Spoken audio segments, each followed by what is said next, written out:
की ड्रायव्हिंग करत असताना मी कंटिन्युअसली ड्रायव्हिंग करत होतो, माझे डोळे उघडे होते, परंतु माझा मेंदू जो आहे तो झोपलेला होता आणि अचानक काय घडलं काय कळालंच नाही.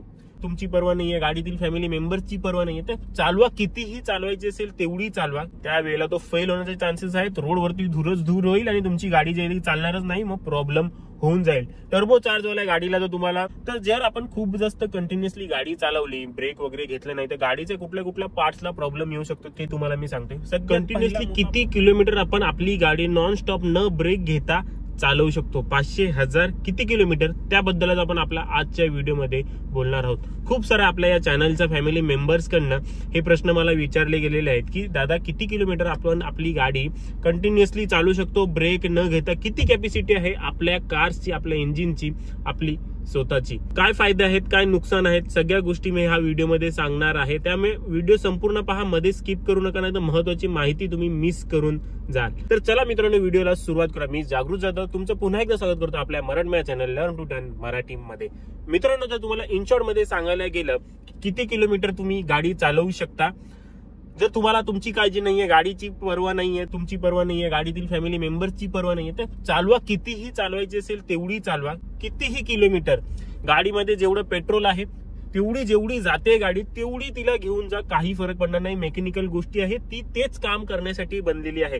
आधी जुन्या गाड्या ज्या आहेत त्याच्यामध्ये इंजिनला थंड करण्यासाठी पाण्याचा युज केला जायचा. इन शॉर्ट मध्ये जर तुम्हाला सांगितलं गेलं तर पाणी जे आहे ते बाष्पीभवन होऊन ते कमी व्हायला लागायचं, मग ते थांबवून पुन्हा त्यात पाणी भरायला लागायचं. परंतु आता जे ते कूलंट सिस्टम आहे, तर अशा वेळेला त्याची काही गरज भासत नाही आणि तेवढ्या टेम्परेचर पर्यंत आपलं इंजिन पोहोचत देखील नाही. त्यामुळे किती किलोमीटर ही हवे तिथपर्यंत तुम्ही चालवा, काहीही होणार नाही. परंतु जर तुम्हाला तुमची काळजी आहे, तुम्हाला तुमच्या फॅमिली मेंबर्सची काळजी आहे आणि तुम्हाला तुमच्या मेहनतीच्या पैशांनी आणि तुम्ही जीव लावलेल्या गाडीची काळजी आहे, तर हा व्हिडिओ शेवटपर्यंत पहा. तर मित्रांनो, तुम्हाला सेफ राहायचं आहे आणि रोडवरती सेफली चालायचं आहे.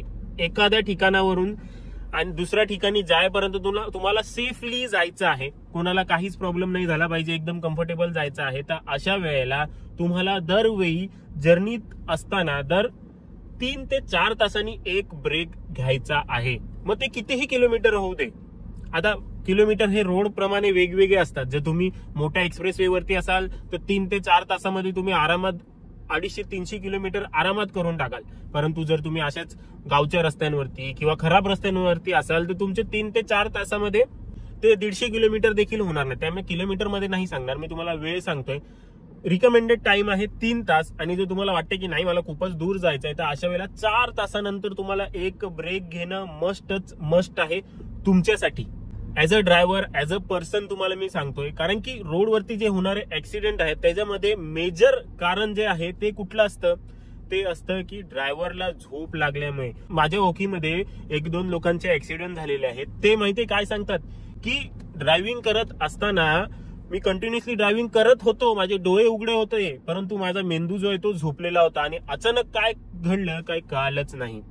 जेव्हा आपण कंटिन्युअसली सेम रस्ता पाहतोय, सेम ते लाईन्स पाहतोय, सेम गाडी पाहतोय आणि सेम असं बसलेलं आहोत आणि ड्रायव्हिंग करतोय, अशा वेळेला आपला मेंदू काम करणं सोडून देतो आणि मेंदू काम करून सोडून दिल्यामुळे आपल्याला काही कळत नाही. अशा वेळेला आपला अपघात जो आहे तो होतो. आता आपला जो नागपूर मुंबई हायवे जो तयार झालेला आहे त्याच्यावरती किती ऍक्सिडेंट झाले, ज्याच्यामध्ये मोटर रिजन तेच सांगितलं गेलं, काहीतरी त्यांनी नाव घेतलं की हायवेवरती कंटिन्युअसली चालत असताना आपल्याला तो हायवे फोबिया का काहीतरी असे ते म्हणाले, ते तसं होतं.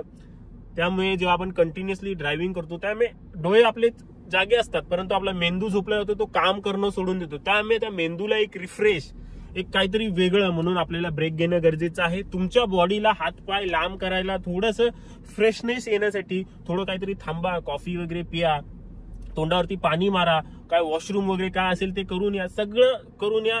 म्हणजे तुम्हाला जे आहे ते फ्रेश वाटेल आणि तुमचा मेंदू देखील जागा होईल. नेहमी ते 3-4 तास जे तुम्ही केले त्यातून काहीतरी तो वेगळं करेल आणि पुन्हा तो ऍक्टिव्ह होईल.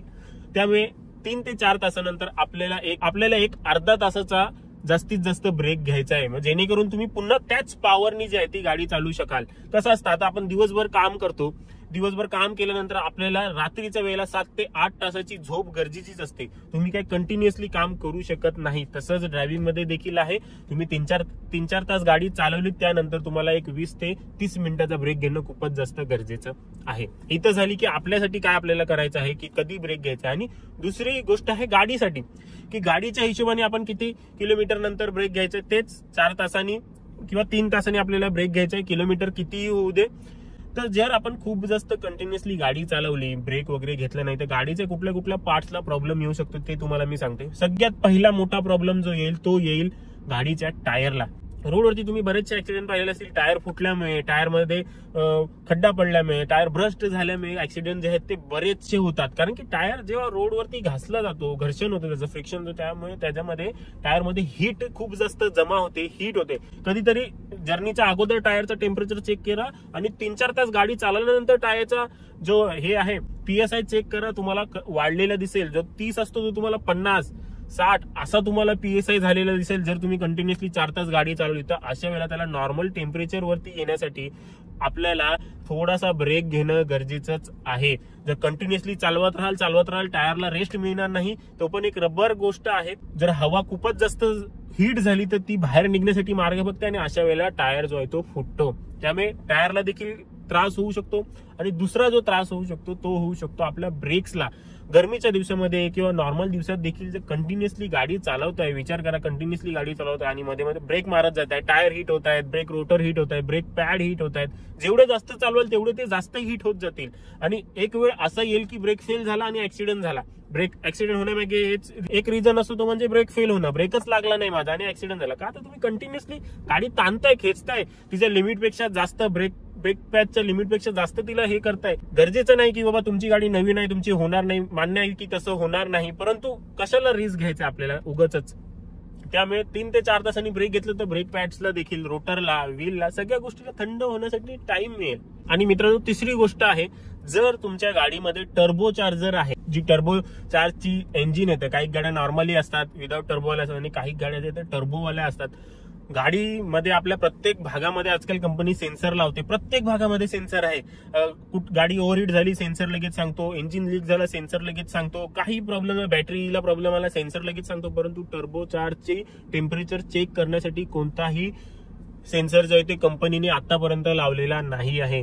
अशा वेळेला टर्बो जेव्हा खूपच जास्त हीट होतो, जेव्हा त्याला आपण खूपच जास्त चालवतो, त्यावेळेला तो फेल होण्याचे चान्सेस आहेत. रोडवरती धूर होईल आणि तुमची गाडी जे चालणारच नाही, मग प्रॉब्लेम होऊन जाईल. टर्बो चार्जवाल्या गाडीला जर तुम्हाला 3 तासानंतर हमखास ब्रेक घेणं गरजेचंच आहे. त्याला थंड होऊ द्या, त्यानंतर तो पुन्हा तयार होईल तुम्हाला त्याच स्पीडनी त्याच गतीने घेऊन जाण्यासाठी. आणि दुसरा जे प्रॉब्लेम होतो, जे आपल्या गाडीच्या इंजिनमध्ये जे होस पाईप्स असतात, कंटिन्युअसली वर्क करत असणार पाईप आहे, रबर आहे.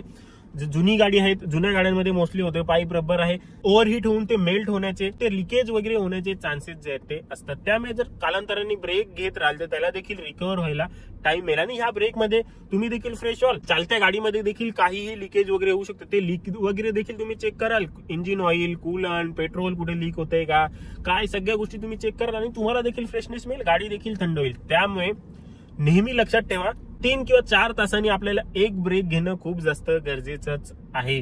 जर्नीनुसार आहे तुमचं की कसं काय, परंतु एक ब्रेक घ्याच, तुमच्यासाठी देखील चांगलं आहे, गाडीसाठी देखील तेच चांगलं आहे. आशा करतो मित्रांनो व्हिडिओ पासून मदत झालेली असेल, व्हिडिओ आवडलेला असेल, हेल्पफुल वाटलेला असेल. कमेंट करून नक्की सांगा, त्याने मला मोटिवेशन मिळतं. असंच व्हिडिओज बनवण्यासाठी तुम्ही सांगणार नाहीत तर मला कळणार नाही की तुम्हाला आवडतंय की नाही आवडतंय. तुमच्या मित्रांसोबत देखील शेअर करा. आपल्या आजच्या व्हिडिओमध्ये एवढंच. भेटूया पुढच्या व्हिडिओमध्ये. नेहमीप्रमाणे सांगत राहील, नेहमी ड्रायव्हिंग करत असताना अलर्ट राहा, नेहमी ड्रायव्हिंग करत असताना ट्रॅफिक रूल्स फॉलो करा, नेहमी ड्रायव्हिंग करत असताना तुमच्या मोबाईल पासून दूर राहा.